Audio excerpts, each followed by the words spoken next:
कृष्णाय वासुदेवाय हरये परमात्मने प्रणतः क्लेशनाशाय गोविंदाय नमो नमः। हरे कृष्णा। ओम नमः शिवाय। संगीता धर्म सागर चैनल परिवार में आप सभी भक्तों का दिल से स्वागत है। आज हम ज्येष्ठ मास महात्म्य के 18वें अध्याय का श्रवण करेंगे। इससे पहले का अध्याय सुनने के लिए और कमेंट्स करने के लिए, अपना आशीर्वाद देने के लिए आप सभी भक्तों का दिल से बहुत बहुत धन्यवाद। आज विनायक चतुर्थी है, तो हमारे चैनल पर विनायक चतुर्थी की कथा भी अवश्य सुनिएगा और विघ्नहर्ता गणेश जी का आशीर्वाद प्राप्त कीजिएगा। हे प्रिय भक्तों, कितना भी दान पुण्य कर लीजिए, लेकिन नाम जप के बिना सब कुछ व्यर्थ है। तो आइए सुनते हैं इससे संबंधित पुण्य फल देने वाली कथा। द्वारिका में शाम का समय था। भगवान श्री कृष्ण के पुत्र खेल रहे थे और खेल खेल में उन्हें प्यास लगी और वे पानी की खोज में एक कुएं के पास पहुंच गए। वहां उन्होंने देखा कि एक गिरगिट कुएं में पड़ा हुआ है। उन्होंने उसे निकालने की बहुत कोशिश की। उन्होंने सूत और चमड़े की रस्सियों का उपयोग किया, लेकिन वह गिरगिट बाहर नहीं आ पाया। जब वे उसे निकालने में असफल हो गए, तो यह बात भगवान द्वारिकाधीश तक भी पहुंच गई। भगवान श्री कृष्ण फिर स्वयं वहां पहुंचे। उन्होंने बिना किसी कठिनाई के बाएं हाथ से उस गिरगिट को खींचकर बाहर निकाल दिया और जैसे ही गिरगिट भगवान के स्पर्श में आया, एक आश्चर्यजनक घटना घटी। गिरगिट से एक तेजस्वी महापुरुष प्रकट हुए। हे प्रिय भक्तों, भगवान जो कि त्रिकालदर्शी हैं और सब कुछ जानते हैं, उन्होंने फिर भी उनसे पूछा कि हे देव पुरुष, आप कौन हैं और आपको यह स्थिति कैसे प्राप्त हुई? आप गिरगिट क्यों बने? कृपया आप अपना परिचय दीजिए। उस महापुरुष ने फिर उत्तर दिया कि हे प्रभु, मैं राजा नृग हूँ। मैं एक चक्रवर्ती सम्राट था और बहुत प्रसिद्ध दानी भी था। आपने मेरे नाम के बारे में तो अवश्य ही सुना होगा। मैं आपको अपनी कहानी सुनाता हूँ। राजा नृग ने फिर बताया कि प्रभु, मैंने अपनी युवावस्था से ही अनेक दान किए थे। मैंने असंख्य गायों का दान किया और वे सभी गायें दुधारू, सुंदर और बड़ी सुसज्जित थी। मैंने न्यायपूर्वक अर्जित धन से इन गायों को प्राप्त किया था और उनके सींगों में सोना तथा खुरों में चांदी लगवाई। मैंने इन्हें वस्त्र, हार और आभूषणों से सजाया और उन्हें सद्गुणी तपस्वी विद्वान ब्राह्मणों को दान दिया। मैंने पृथ्वी, सोना, घोड़े, हाथी, कन्याएं और अन्य बहुमूल्य वस्तुएं भी दान की। मैंने यज्ञ किए, कुएं, बावलियां और धर्मशालाएं भी बनवाई। लेकिन एक छोटी सी चूक ने मेरी पूरी दानशीलता पर पानी फेर दिया। हे प्रभु, एक दिन एक गाय भूलवश मेरी गौशाला में आ गई। वह गाय उस तपस्वी ब्राह्मण की थी जो दान नहीं लेता था, लेकिन मेरी गौशाला के कर्मचारियों ने उसे मेरी गाय समझ लिया और उसे किसी और को दान में दे दिया। जब वह गाय दान में दे दी गई, तो जिस ब्राह्मण को वह गाय मिली, वह आनंदित होकर उसे ले जा रहा था और उसी समय उस तपस्वी ब्राह्मण ने अपनी गाय को भी पहचान लिया और उसने दावा किया कि वह गाय उसकी है। दोनों ब्राह्मण मेरे पास आए और न्याय की अपेक्षा की। मैंने दोनों को प्रसन्न करने की बहुत कोशिश की। मैंने उनसे कहा कि मैं आपको 1,00,000 गाय और दे सकता हूँ, लेकिन दोनों में से कोई भी राजी नहीं हुआ। दान में दी गई गाय को पाने वाला ब्राह्मण उसे छोड़ने को तैयार ही नहीं था और तपस्वी ब्राह्मण अपनी गाय को किसी भी शर्त पर छोड़ने के लिए तैयार नहीं था और अंततः मैं धर्म संकट में पड़ गया। मैंने दोनों से क्षमा मांगी और उनसे यह विवाद समाप्त करने की प्रार्थना भी की, लेकिन इससे भी कोई हल नहीं निकला। जब मेरी मृत्यु हुई, तो इस छोटी सी चूक के कारण मुझे यमलोक ले जाया गया। वहां धर्मराज ने मुझसे पूछा कि क्या मैं पहले अपने पाप का फल भोगना चाहता हूँ या पुण्य का। मैंने पाप का फल पहले भोगने का निर्णय लिया और इसके परिणाम स्वरूप मुझे गिरगिट के रूप में जन्म लेना पड़ा। हे प्रिय भक्तों, द्वारिका के इस कुएं में वे लंबे समय से पड़े हुए थे और कष्ट भोग रहे थे, लेकिन भगवान श्री कृष्ण के दर्शन से उन्हें इस गिरगिट के शरीर से मुक्ति मिल गई। आगे राजा नृग कहते हैं कि हे प्रभु, मैं आपका सेवक हूँ और आपकी कृपा से ही यह संभव हुआ है। फिर राजा नृग ने भगवान श्री कृष्ण की स्तुति और परिक्रमा की और उन्हें साष्टांग प्रणाम किया। भगवान ने राजा नृग को आशीर्वाद दिया और वे दिव्य विमान में बैठकर देवलोक को प्रस्थान कर गए। हे प्रिय भक्तों, यदि कोई इस विश्वास के साथ सुमेरु पर्वत के समान स्वर्ण का दान करे, रत्न, अन्न दान और भूमि दान करे कि इससे पुण्य मिलेगा और पापों से मुक्ति होगी, या फिर अनेक तुला दान करे, प्रयाग जैसे तीर्थों में स्नान करे और काशी में ग्रहण के अवसर पर चित्त शुद्धि के लिए अनेकों दान करे, शैया दान, कन्यादान और कुरुक्षेत्र में शुभ पर्व पर गौदान करे, तो इन सभी पुण्य कर्मों के बावजूद वह अपने समस्त पापों से मुक्त नहीं हो सकता। केवल एक बार श्री कृष्ण के नाम का स्मरण करने से ही त्रिलोक्य के समस्त पाप भी एक क्षण में संसार के आवागमन से मुक्त होकर परम गति को प्राप्त कर सकते हैं। महाराज नृग को इतने दान करने के बावजूद भी केवल एक अपराध के कारण गिरगिट के रूप में जन्म लेना पड़ा। लेकिन यदि कोई नाम जप करने वाला साधक है तो हजारों अपराध होने पर भी उसकी ऐसी दुर्गति नहीं होगी।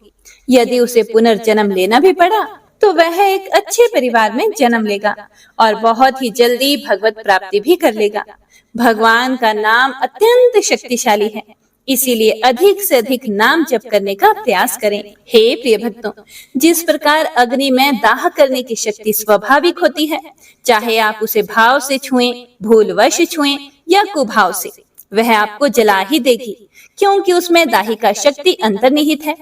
उसी प्रकार नाम में भी स्वाभाविक रूप से वह शक्ति है जो समस्त पापों, प्रपंचों और जगत के मोह को भस्म कर सकती है।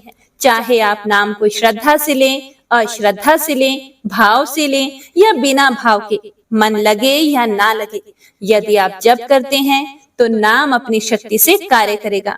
इसीलिए जैसे अग्नि अपने स्वभाव से जलाती है, वैसे ही नाम भी अपने स्वभाव से पवित्र करता है, पापों को भस्म करता है और अंततः सच्चिदानंद भगवान से मिला ही देता है।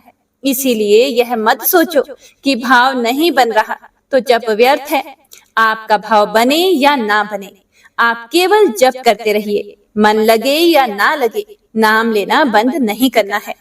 पूर्व के पापों के प्रायश्चित के लिए भगवान का नाम ही सबसे बड़ा, सबसे सरल और शीघ्र फल देने वाला उपाय है। इससे बड़ा कोई भी प्रायश्चित नहीं है, इससे बड़ा कोई तीर्थ नहीं है। पापों के विनाश के लिए भगवान का नाम ही सर्वोत्तम उपाय है। चाहे कोई चोर हो, शराबी हो, मित्रद्रोही हो, गौहंता हो, ब्राह्मण हत्या करने वाला हो या गुरु पत्नी गामी हो, यदि वह निश्चय कर ले कि अब मैं कोई पाप नहीं करूंगा और श्रद्धा से भगवान का नाम जपने लगे, तो वह निष्पाप होकर महात्मा बन सकता है। जो मनुष्य महापापों में लिप्त हो, वह भी यदि भगवान का नाम जपना शुरू कर दे तो भगवान के नाम की शक्ति से वह भी पवित्र होकर महात्मा बन सकता है। हे प्रिय भक्तों, भगवान का नाम केवल पापों का नाश करके शांत नहीं हो जाता। भगवान का नाम पापों का नाश करके ही नहीं रुकता, बल्कि हृदय में दिव्य विशुद्ध ब्रह्मबोध की ज्योति प्रज्वलित करता है। यह न केवल तत्व का बोध कराता है, बल्कि भगवान में सच्चा प्रेम भी उत्पन्न कर देता है।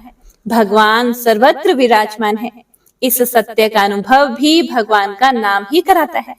यह नाम पापों का नाश करके हृदय को पवित्र ज्ञान से भर देता है और उस ज्ञान के साथ साथ पवित्र प्रेम भी प्रकट कर देता है।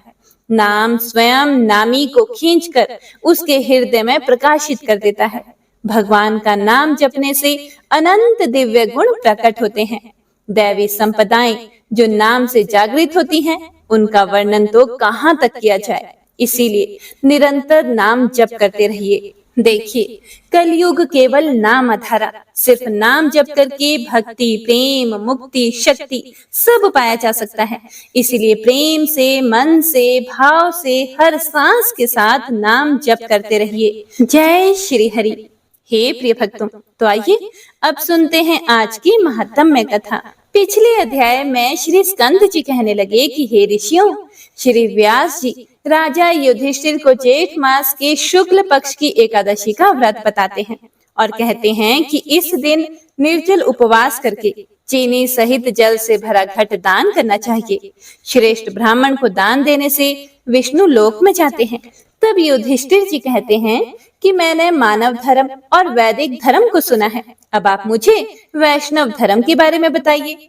तब व्यास जी ने कहा कि एकादशी के दिन भोजन करने वाला प्राणी नरक में जाता है, इसीलिए इस दिन भोजन नहीं करना चाहिए। और साथ ही व्यास जी ने ज्येष्ठ मास के शुक्ल पक्ष की एकादशी का पुण्य फल बताया और कहा कि एकादशी के व्रत को करने वाला मनुष्य वैकुंठ को जाता है। तो आइए अब सुनते हैं इससे आगे का वृतांत, जिसमें आज हम निर्जला एकादशी व्रत के बारे में जानकारी प्राप्त करेंगे। भीमसेन जी कहने लगे कि हे तात, आपने जो एकादशी का व्रत और उसका जो महात्म्य कहा है, यह मुझको कुछ मूढ़ चित्त होने से सत्य प्रतीत नहीं होता। इसीलिए आप वात्सल्य भाव त्याग कर मुझे ठीक ठीक बताइए। यदि आप सत्य वचन कहेंगे तो मैं विदुर वचन सदृश अर्थात धृतराष्ट्र के प्रति जो विदुर ने वचन कहे थे उनके समान नष्ट हो जाऊंगा। हे तात, मंत्री, पुरोहित और वैद्य इनको सत्य और यथार्थ वचन ही बोलने चाहिए, अन्यथा केवल मीठे वचन बोलने से उनके धन, धर्म और शरीर तीनों नष्ट हो जाते हैं। फिर व्यास जी आगे कहते हैं कि हे पवन पुत्र भीमसेन, हमने जो पहले संक्षेप में तुमसे कहा है वह सर्वथा सत्य है, इसको असत्य नहीं मानना चाहिए। मैं इस विषय में तुमको एक प्राचीन इतिहास सुनाता हूँ, ध्यान पूर्वक सुनो। तुम उन स्कंद जी के वचनों को सुनकर संशय रहित हो जाओगे। पूर्व काल में कालाजन पर्वत पर पुलिंद नाम वाला विख्यात समस्त धर्मों का पालन करने वाला और उनका ज्ञाता हुआ, उसने निष्कंटक राज्य करके वहां पर द्वारिकापुरी के सामने महान पुर बसाया और स्वयं अनेकों रथ, सेना, ऐरावत के समान हाथी और उच्चई श्रवा के समान घोड़े से परिवारित होकर और सचिवों से अनुमोदित होकर विजय यात्रा के लिए निकला। 100 योजन के प्रमाण में उसकी सेना पुर से बाहर निकली और राजा के साथ चलने वाली जो पैदल सेना थी वह सारी पृथ्वी पर छा रही थी। 7 व्यूह अर्थात सेना की रचना से युक्त वह सेना 7 महासमुद्रों के समान प्रतीत होती थी। राजा ने बड़े बड़े मंडलीक वीर राजाओं और सेवकों को जीतकर उनसे बहुत सा धन और कर लेकर अपने पुर को वापस लौटा। इस तरह पृथ्वी के अनेक चक्रवर्ती राजाओं को जीता। जिस जिस सेनापति को बलवान सुनता था वहां वेग पूर्वक जाकर उनको जीत लेता था। इस प्रकार घूमते घूमते राजा के गुप्तचरों ने राजा को आकर संदेश दिया कि हे महाराज, यहाँ पर सबों का मालिक एक परम धर्मात्मा एक राजा है, जो कि श्रुति, स्मृति और पुराणों का ज्ञाता, देवता तथा अतिथि का पूजा करने वाला, सत्य प्रतिज्ञा और बड़ा शूरवीर है। आज तक किसी से भी वह नहीं जीता गया।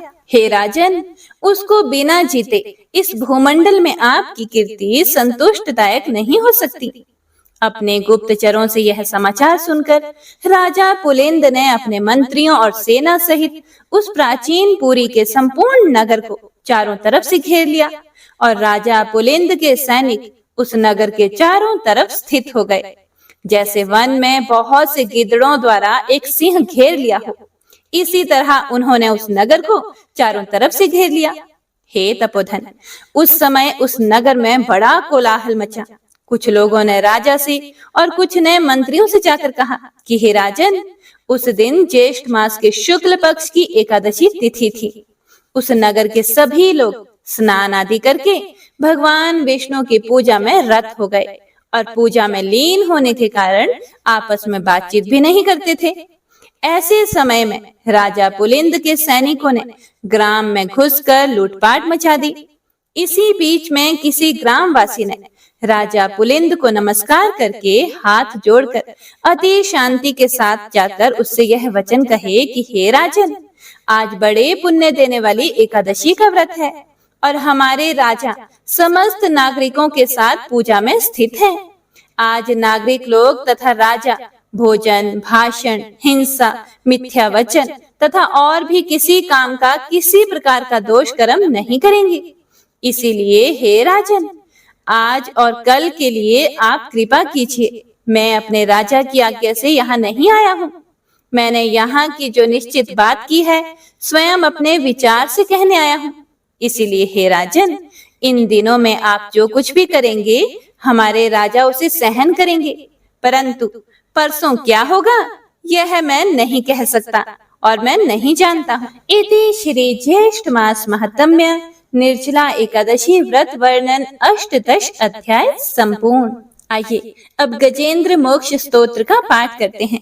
इस माह में गजेंद्र मोक्ष स्तोत्र पढ़ने मात्र से जहाँ हर तरह के ऋण कर्ज से मुक्ति मिलती है, वहीं 10 दिशाओं से शुभ फल दिलाने में भी सक्षम है। इस स्तोत्र का जाप करने से जीवन में किसी भी प्रकार की परेशानियों से मुक्ति मिलती है। श्रीमद् भगवत गीता के 3रे अध्याय में गजेंद्र स्तोत्र पढ़ने को मिलता है। इस स्तोत्र में हाथी और मगरमच्छ के साथ हुए युद्ध का वर्णन किया गया है और गजेंद्र जब युद्ध से हार जाता है तो भगवान श्री हरि विष्णु का ध्यान करके उनकी स्तुति करता है और उसकी स्तुति से प्रसन्न होकर भगवान श्री हरि विष्णु आते हैं और उसे मोक्ष प्रदान करते हैं। और हे प्रिय भक्तों, इस पाठ को करते समय अगर हम अपने मन में यह भावना रखें कि हे श्री हरि विष्णु, हे मेरे प्रभु, जिस प्रकार से आपने गजेंद्र को परेशानी से बाहर निकाला, उसी प्रकार से हमें भी हमारी परेशानियों से बाहर निकालिए, तो यकीन मानिए निश्चित ही भगवान श्री हरि विष्णु हमारी मदद स्वयं करते हैं। तो आइए अब सच्चे मन से भगवान श्री हरि विष्णु का ध्यान करके इस परम कल्याणकारी स्तोत्र का पाठ करते हैं। जय श्री हरि विष्णु। शुक जी ने कहा कि बुद्धि के अनुसार पिछले अध्याय में वर्णन किए गए रीति से अपने मन को नियंत्रित करके और हृदय को स्थिर करके गजेंद्र अपने पिछले जन्म में याद किए गए सर्वोच्च कार्य और बार बार जप किए जाने वाले स्तोत्र का जाप करने लगा।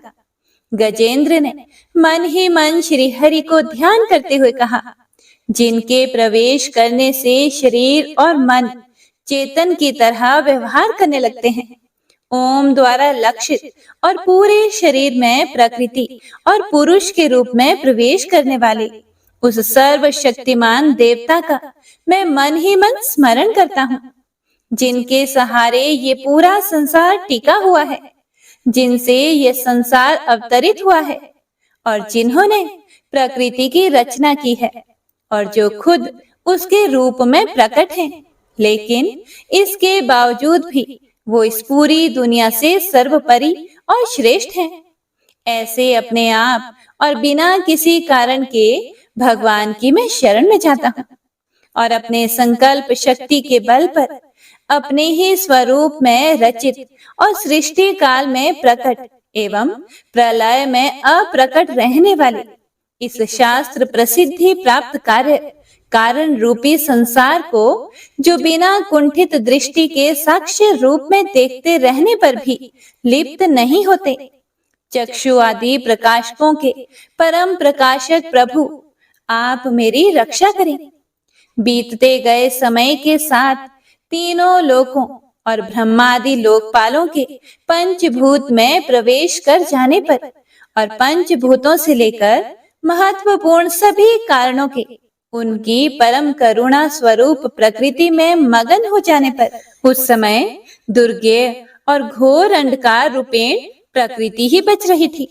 उस अंधकार से परे अपने परम धाम में जो सर्वव्यापी भगवान सभी दिशाओं में प्रकाशित होते रहते हैं, वो भगवान मेरी रक्षा करें।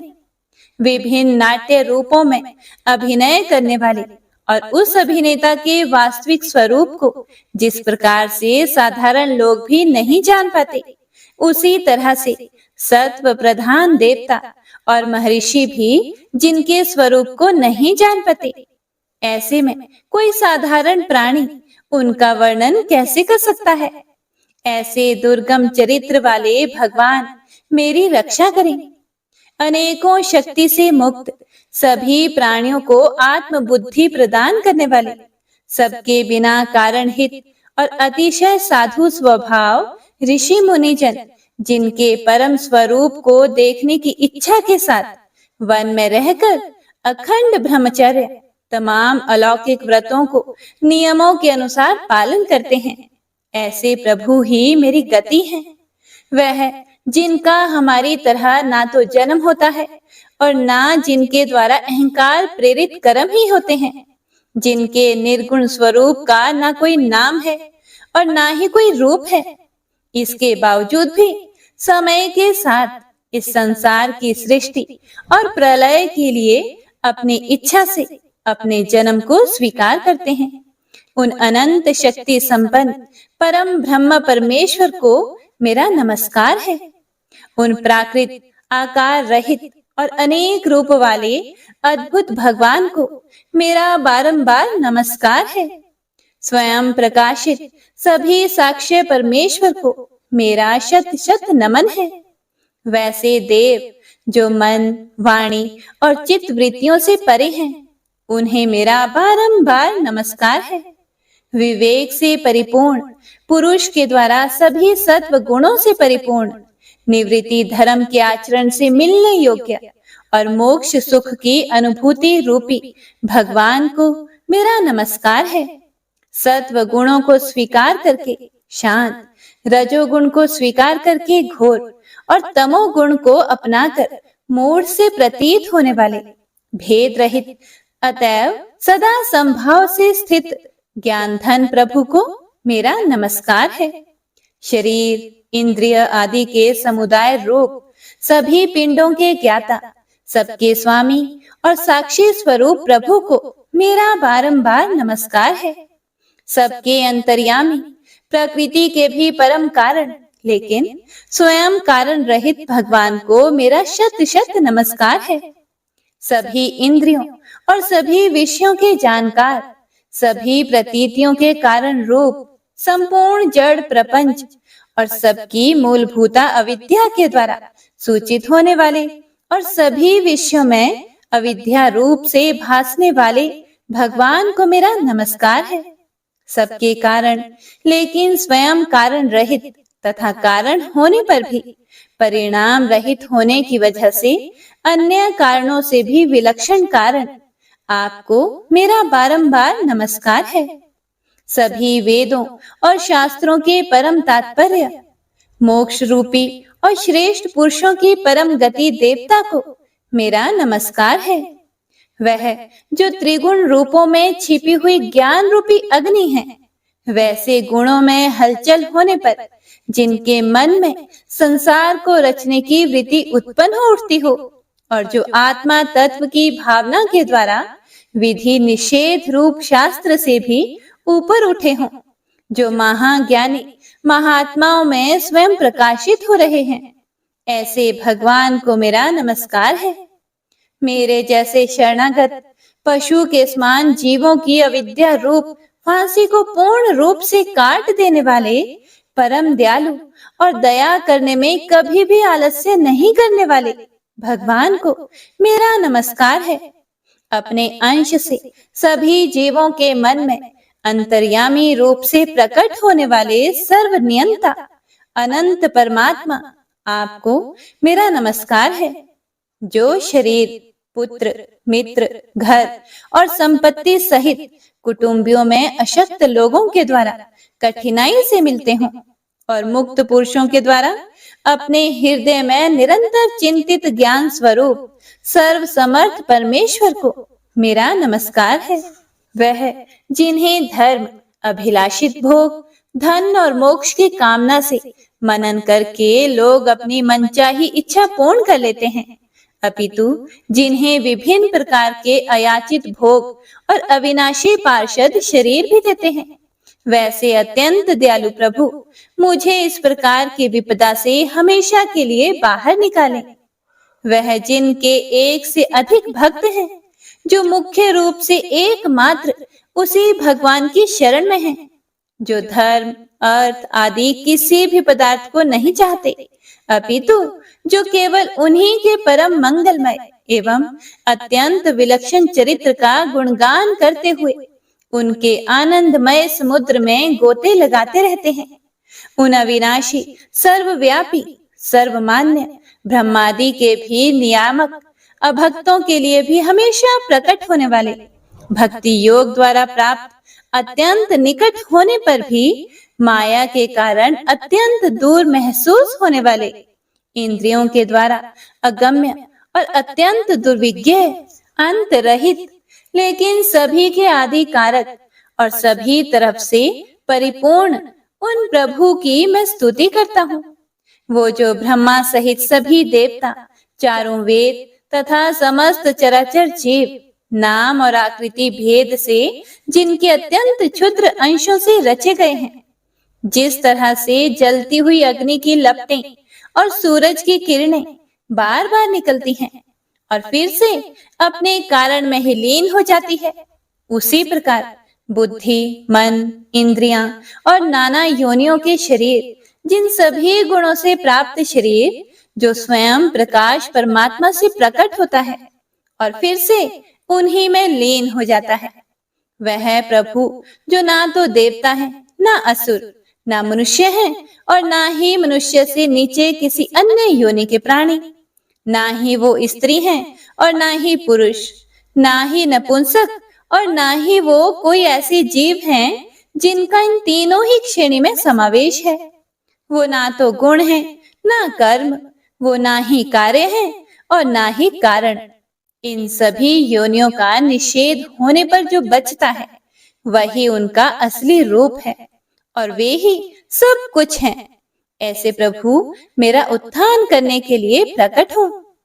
अब मैं इस मगरमच्छ के चंगुल से आजाद होने के बाद जीवित नहीं रहना चाहता। इसकी वजह ये है कि मैं सभी तरफ से अज्ञानता से ढके इस हाथी के शरीर का क्या करूं?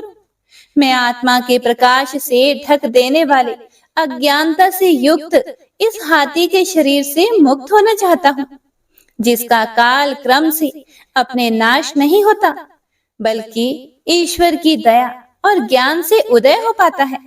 इस प्रकार से मोक्ष के लिए लालायित संसार के रचयिता स्वयं संसार के रूप में प्रकट, लेकिन संसार से परे, संसार में एक खिलौने की भांति खेलने वाले, संसार में आत्म रूप से व्याप्त अजन्मा सर्वव्यापी एवं प्रापत्य वस्तुओं में सर्वश्रेष्ठ श्री हरि का केवल स्मरण करता हूँ और उनकी शरण में जाता हूँ, जिन्होंने भगवत भक्ति रूपी योग के द्वारा कर्मों को जला डाला है, जिन्हें समस्त योगी ऋषि अपने योग के द्वारा अपने शुद्ध हृदय में प्रकट देखते हैं। उन योगेश्वर भगवान को मेरा नमस्कार है। वह जिनके त्रिगुणे शक्तियों का राग, रूप, वेग और असह्य है, जो सभी इंद्रियों के विषय रूप में मौजूद हैं।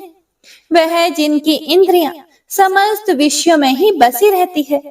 ऐसे लोगों को जिनको मार्ग मिलना भी संभव नहीं है, वैसे शरणागत एवं अपार शक्तिशाली वाले भगवान आपको मेरा बारंबार नमस्कार है।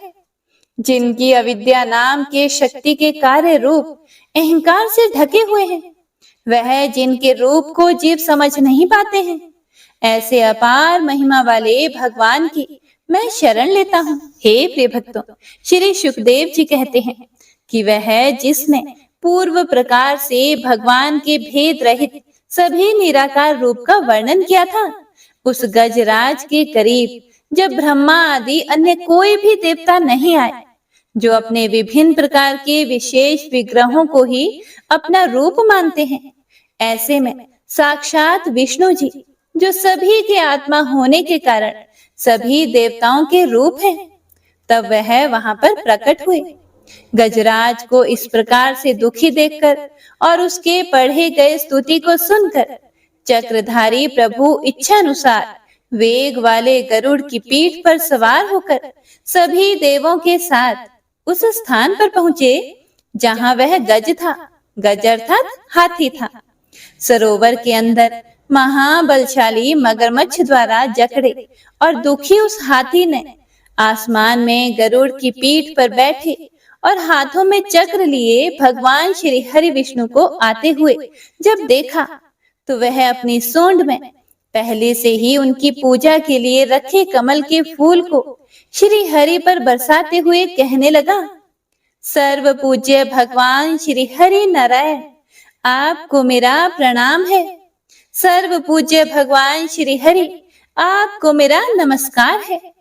लाचार हाथी को पीड़ित देखकर श्री हरि विष्णु गरुड़ से नीचे उतरकर सरोवर में उतर आए और वह दया से प्रेरित होकर ग्राह सहित उस गज को तुरंत ही सरोवर से बाहर निकाल आए और देवताओं के देखते ही देखते अपने चक्र से मगरमच्छ के गर्दन को काट दिया और हाथी को उस पीड़ा से बाहर निकाल लिया। तो इसी के साथ गजेंद्र मोक्ष स्तोत्र संपूर्ण हुआ। तो सभी एक बार प्रेम से बोलिए, भगवान श्री हरि विष्णु की जय। बंशी शोभित कर मधुर, नील जलद तन श्याम, अरुण अधर जनु बिंब फल, नयन कमल अभिराम, पूर्ण इंद्र अरविंद मुख, पीतांबर शुभ साज, जय मन मोहन मदन छवि, कृष्ण चंद्र महाराज।